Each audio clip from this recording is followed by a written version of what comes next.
Hi, my name is Carlton Papillon, and today I will be sharing with you my presentation.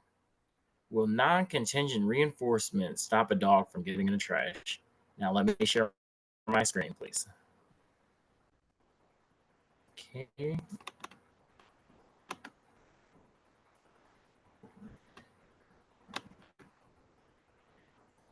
Let's go over to the introduction. So, the rationale I chose for this assignment is a lot of people have pets. A lot of people. Oh, let me explain to you guys what the project is. I'm doing mine based on an animal, and I have give a little background information.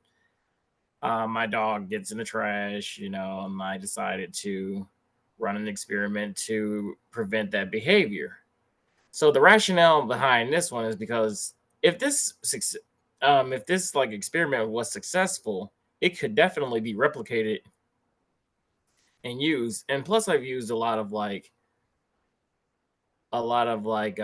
studies that have been done before to prevent this very thing. So the likelihood of success was very attainable. Um, the research question is in the title, like will non-contingent reinforcement prevent a dog from getting in the trash? And I'll explain more of that later. Klein is a 14-year-old dog, pit bull.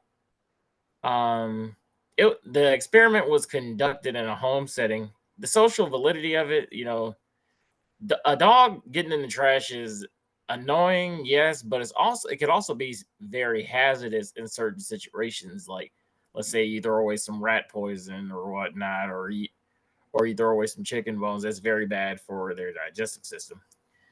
And some of the literature that I reviewed talked about like what I could do to prevent it. This is a lot of articles, like peer-reviewed studies, you know, certain kinds of various different experiments to see about punishment, reinforcement,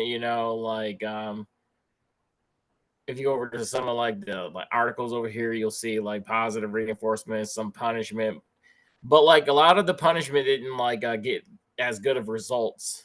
And I thought I want to base my experiment based off of that. It is an A-B design.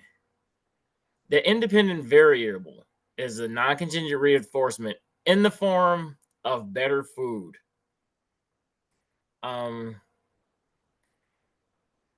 If what I did for this experiment is I had plain dog food I did 3 times a day, and I would put the plain dog food for baseline. I would just put the plain dog food next to the trash, and almost every time I left the house, he would pass by his food and he would get in the trash. So during the intervention, I decided to add the non-contingent better food, which could be rye. Like I could cook up some chicken, some rice, and just add it to his food. And honestly, at first I wasn't sure if it was working. If you go over to the data, it was like a steady, like him getting in the trash. But when I did the intervention, it went down a little bit, but then it went up a little bit. And during baseline, then it went down again. But during baseline, I wanted to see if there was a relationship to it. But in a weird way, it did not go back up like the way I expected it to, because in a way he was kind of expecting the reinforcement. So it did go back to that behavior a little bit. But after I started reintroducing the non-contingent reinforcement, you see a steep decline, not a steady decline, but a steep, sharp decline. So in a way, there is not really a functional relation. It's just kind of so that's one of the negatives. And I was wondering if I could have done things to better control the methods and some of the limitations, because the fact that I'm not able to show a functional relation is not the best. And the dependent variable is how many times he got in the trash, and that's the behavior that was manipulated. And I recorded the way I recorded this. if I would leave the house to make sure, like, because he wouldn't get in the trash if I was there.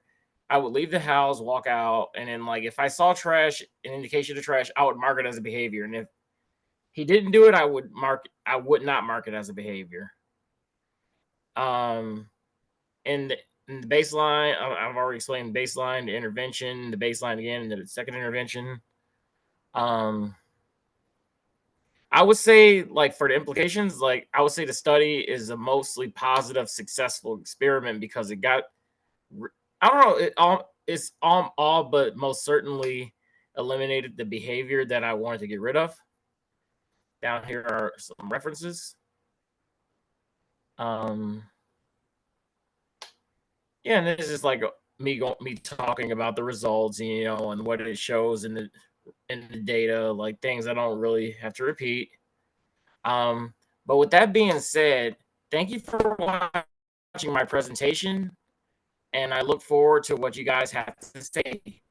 Thank you very much.